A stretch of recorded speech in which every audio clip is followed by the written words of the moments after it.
I'll be honest, I had no idea sublimating on Slate was possible. Just look at how stunning this turned out. I'm planning to give these as gifts to my family and friends this year. Let me show you how simple it is to create them. PYD Life is a big name in sublimation products, and they make a wide range of sublimation photo frames in a variety of styles. They sent me the rectangular Slate ones to try out. Each photo frame is carefully packaged in individual boxes with bubble wrap and tissue paper to protect the sublimation coating. Only the front has the sublimation coating, and these measure 3.5 inches by 5.5 inches and come with display holders. You can make these portrait or landscape. The choice is yours. Each photo frame weighs about 8.8 ounces. I'm going to be using Cricut Design Space software to print my photo, and although I'm not going to cut anything with my Cricut machine, I am going to use the software to add text to my image. What I'm going to do is click on Upload in the left-hand column and click the Upload button and browse until I find the image that I'm going to be using for this project. Then click Open.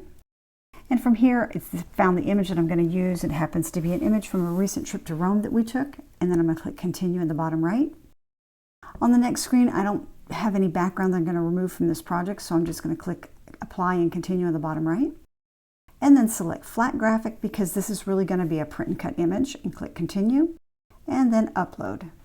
Now that I have my image on Cricut's Design Space software, I'm going to click on Text in the left column, and I'm going to type Rome 2024 and move it over into this spot right here and change the color to white.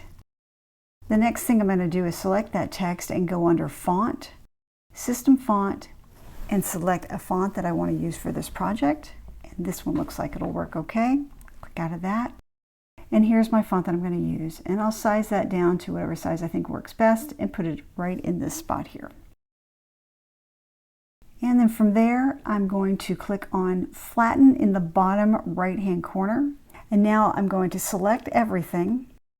And you can adjust the size by either going under the size for width and height in the top, or grab a corner and then scale that down to the size you want it to be. In my case, I want it to be just under 3.5, and that's it. That's all there is to it. Now I'm going to go ahead and click on Make. Then I want to mirror my image so that my text comes out reading the right way, and click Continue on the bottom right. Then click Send to Printer. And from the printer setup button, I'm going to go ahead and select my Epson ET26-2800, no bleed, but use the system dialog box. From there, I want to again make sure that my Epson 2800 is selected and click on Preferences. Then Paper Quality. I'm going to use plain paper. I found it works best with sublimation paper, and then click Advanced and change my output quality to High. And then say OK, and then send it over to print. Now that I have my image printed, I'm going to take my Slate ornament, flip it upside down so that the sublimation part is touching my photo, and position it just where I want. I did print my image a little bit larger than my Slate, which is good because you don't want to have any of the Slate sublimation piece being white showing through when you're done. Then I'm going to grab some heat-resistant tape and tape that down so that it kind of stays in position before I move it over to the heat press.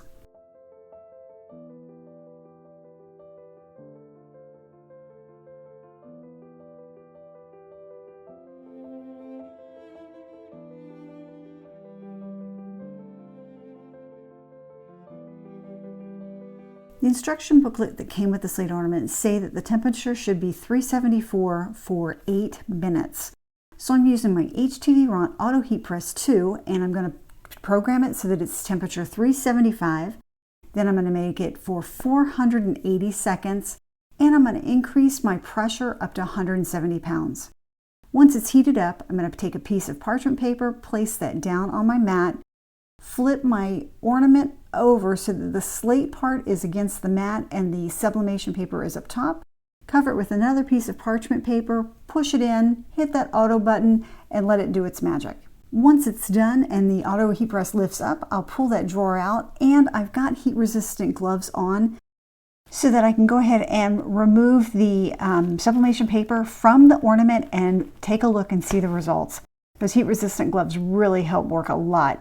You can just easily remove the tape from the backing and then take a look at the finished product, and I think it turned out super. I really do like how these turned out, and they will make excellent gifts for friends and family.